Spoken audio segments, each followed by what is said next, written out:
அனைவருக்கும் வணக்கம். நம்ம டெய்லியும் prelims and mains point of வியூல 5 கொஸ்டின்ஸ் கரண்ட் அஃபேர்ஸ்லேருந்து பார்க்குறோம். இன்னைக்கு என்ன கொஸ்டின்ஸ் இருக்கு அப்படிங்கிறத பார்ப்போம். ஃபர்ஸ்ட் ஒன், ஊட்டச்சத்தை உறுதி செய் ஸ்கீம் வாஸ் லான்ச்ட் இன் 2022 இன் நீல்கிரிஸ். ஊட்டச்சத்தை உறுதி செய் திட்டம் 2022 நீலகிரியில் தொடங்கப்பட்டது அப்படின்னு சொல்லி கொடுத்துருக்காங்க. முதல்ல கரெக்ட் தான். நீலகிரியில தான் ஊட்டச்சத்தை உறுதி செய் அப்படிங்கிற திட்டம் தொடங்கப்பட்டிருக்கும். The extension of the scheme was launched in 2023 in Ariyalur. அதனுடைய விரிவாக்கம் அப்படிங்கிறது அரியலூர்ல தொடங்கப்பட்டிருக்கும். சரிங்களா? ஸோ 2மே கரெக்ட் தான். ஊட்டச்சத்தை உறுதி செய் திட்டத்தை பொறுத்தவரைக்கும் பார்த்தீங்கன்னா, நமக்கு தாய்மார்கள் பிரெக்னன்ட் மதர்ஸ் அதே மாரி 6 மந்த்ல இருந்து 6 இயர்ஸ் ஆஃப் ஏஜ் இருக்கக்கூடிய குழந்தைகள் இவங்களுக்கெல்லாம் நியூட்ரிஷன் ஸ்டேட்டஸை இம்ப்ரூவ் பண்றது தான் இந்த திட்டம். சரியா? போத் கரெக்ட் அப்படிங்கிறது தான் கரெக்ட் ஆன்சர். அடுத்தது, the book journey of a civilisation Indus to Vaigai was written by அப்படின்னு சொல்லி கேட்டிருக்காங்க. ஸோ ஒரு நாகரிகத்தின் பயணம் சிந்து முதல் வைகை வரை என்ற புத்தகத்தை எழுதியவர் யார் அப்படின்னு சொல்லி கேட்டிருக்காங்க. ஸோ இந்த புத்தகத்தை யார் எழுதியிருக்காங்க அப்படின்னு பார்த்தீங்கன்னா, ஆர் பாலகிருஷ்ணன் அப்படிங்கிறவர். இங்கே முன்னாள் ஐஏஎஸ் அதிகாரி அவர் தான் இந்த புத்தகத்தை எழுதியிருக்கார். Okay, R Balakrishnan. ராஜன் மற்றும் சிவானந்தம் இவங்க 2 பேரும் சேர்ந்து என்ன புக் எழுதியிருப்பாங்க அப்படின்னு பார்த்தீங்கன்னா, நமக்கு ஆன்டிக்விட்டி ஆஃப் அயன். ஆன்டிக்விட்டி அப்படின்னா இரும்பின் தொன்மை அப்படின்னு தமிழ்ல சொல்லுவாங்க. ஓகேவா? இரும்பின் தொன்மை அப்படிங்கிற இந்த புத்தகத்தை இவங்க எழுதியிருக்காங்க.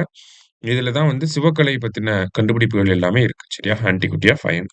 அடுத்தது, the second grand slam of the year. இந்த ஆண்டின் 2வது grand slam. First grand slam அப்படின்னா டென்னிஸோட ரிலேட் ஆகி வரும். சரிங்களா? ஸோ செகண்ட் கிராண்ட் ஸ்லாம் அப்படின்னு பார்க்குறப்ப ஃபர்ஸ்ட் எங்க நடக்கும் எப்பயுமே பார்த்தீங்கன்னா, ஆஸ்திரேலியன் ஓப்பன் ஃபர்ஸ்ட். ஓகேவா? அடுத்தது French open second. Third one பார்த்தீங்கன்னா, விம்பிள்டன் அப்படின்னு சொல்லுவாங்க. ஓகேவா? ஃபோர்த் வந்து பார்த்தீங்கன்னா, யுஎஸ் ஓப்பன். ஓகேவா? ஸோ இத பார்த்தாலே உங்களுக்கு புரியும். இந்த ஆர்டர்ல இன்கிரீஸ் ஆகும். சரியா? ஒரு ஸ்ட்ரெய்ட் லைன் தான் இது. ஸோ பிரெஞ்சு ஓப்பனுக்கு இன்னொரு பேர் என்னன்னா, ரோலாண்ட் கிராஸ் அப்படின்னு சொல்லுவாங்க. ஆஸ்திரேலியன் ஓப்பனுக்கு இன்னொரு பேர் வந்து ஹாப்பி ஸ்லாம் அப்படின்னு சொல்லுவாங்க. சரியா?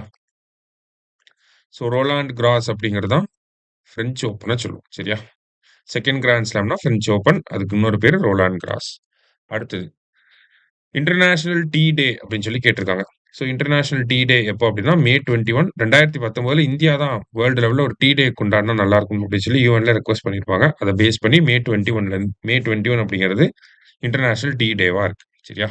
லாஸ்டா, the total number of bird species found in Tamil Nadu. தமிழ்நாட்டில் காணப்படும் மொத்த பறவை இனங்களின் எண்ணிக்கை. ஸோ தமிழ்நாடு ஃபாரஸ்ட் டிபார்ட்மெண்ட் வந்து இந்த தமிழ்நாடு வனத்துறை வந்து இந்த ஒரு சர்வேவை எடுத்திருக்காங்க. அதன்படி பார்க்குறப்ப தமிழ்நாட்டில் இருக்கக்கூடிய மொத்த பறவை இனங்கள் எவ்வளவு இருக்கு அப்படின்னு பார்த்தீங்கன்னா, 798 பறவை இனங்கள் வந்து இருக்கு. சரியா? ஸோ 798 அப்படிங்கிறது தான் கரெக்ட் ஆன்சர்.